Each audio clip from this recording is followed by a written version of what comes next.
sa mga nagagandahang kusinera ng mga tahanan. May naisip na naman ba kayong iluluto para sa inyong agahan, tanghalian at hapunan? I'm sure magugustuhan nyo yung ihahain natin ngayong araw na to. Dahil bukod sa matipid na, papatok ito sa inyong pamilya. Ano-anong klase na ba ng adobo ang nasubukan mo na? At dahil may kamahalan ng mga karne ng baboy at karne ng manok, pues maghahanap tayo ng alternatibong solusyon para tayo ay makakain ng adobong masarap. Nakapagluto ka na ba ng adobong ulo ng manok? At sino ang tatanggi kapag adobo ang nasa hapagkainan? So sigurado ako na pwedeng-pwede mo itong subukan dahil ang susolusyonan natin ay kung paano hindi mabitin sa budget sa ating mga bulsa at kung paano rin tayo hindi mabibitin kapag kainan na. Kagaya ng nakikita ninyo, ipinirito ko muna ang ating mga kamote bago natin igisa ang ating bawang at sibuyas. Bakit kamote? Ang kakaibang texture nito at ang manamis-namis na lasa ay magdadagdag sarap sa ating lutuin. Huwag kakalimutan na ang lahat ng lutuing adobo ay pinasasarap ng tamang dami ng ginisang bawang at sibuyas. Kumpara sa karne ng manok o karne ng baboy o karne ng baka, ang pagluluto ng adobong ulo ng manok ay mas mura dahil ang 1 kilo lamang ng ulo ng manok ay maaaring magkahalaga ng halos nasa 40 pesos hanggang 60 pesos lamang. Samantalang ang paglalagay ng kamote sa ating adobong manok, bukod sa pampadami sa ating lutuin, nakakadagdag din ito ng sustansya na makukuha natin sa ating kinakain.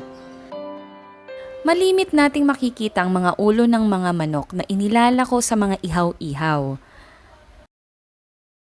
Kilala ito bilang isa sa mga street food na matatagpuan sa ating lansangan. Maaaring hindi ito tipikal na inihahain sa inyong hapagkainan, pero sulit kung ito'y pagsasalu-saluhan. Yun nga lamang ay mas mabusisi ang paraan ng paglilinis ng mga ito. Kailangan mo lamang tapyasin ang kanilang mga tuka at balatan ang kanilang mga palong at pagkatapos ay lamasin ng husto ang mga ito sa asin. Gumamit ng tamang dami ng asin para linisin ang mga ulo ng manok at banlawan ito ng mabuti. Banlawan ng hanggang 2 o 3 beses para masigurong malinis ang kalalabasan ng mga ito bago tuluyang lutuin.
Maaari na nating sangkapan ng toyo at suka ang ating adobong ulo ng manok.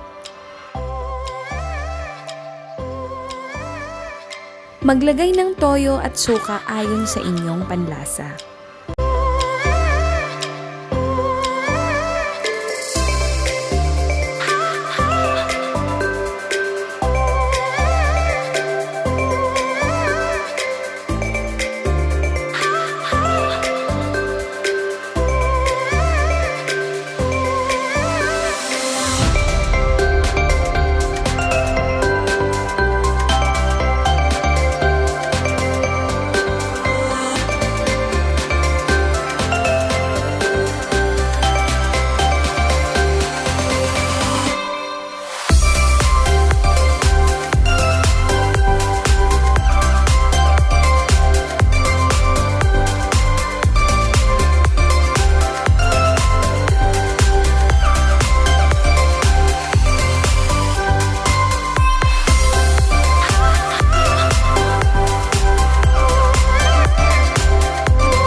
At ang pangfinale, maaari na natin itong lagyan ng dinurog na paminta at ng laurel leaves.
Adobong ulo ng manok with kamote.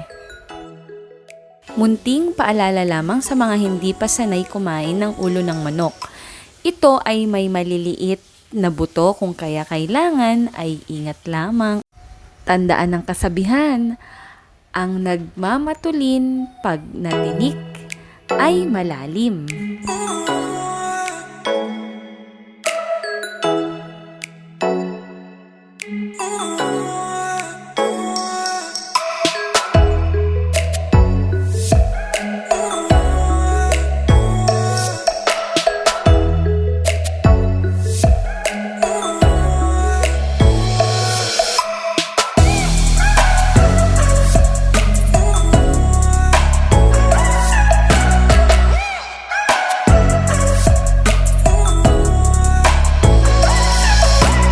Simple man sa inyong paningin, lamang tiyan pa rin. Kung nagustuhan ninyo yung ating video recipe for today, huwag kakalimutan na mag-subscribe, like, and share, at pindutin lamang ang ating notification bell sa ibaba para patuloy lamang na maging update sa mga susunod pa nating mga video recipes. Thank you for watching! If you have any comments or suggestions, please do write them down below.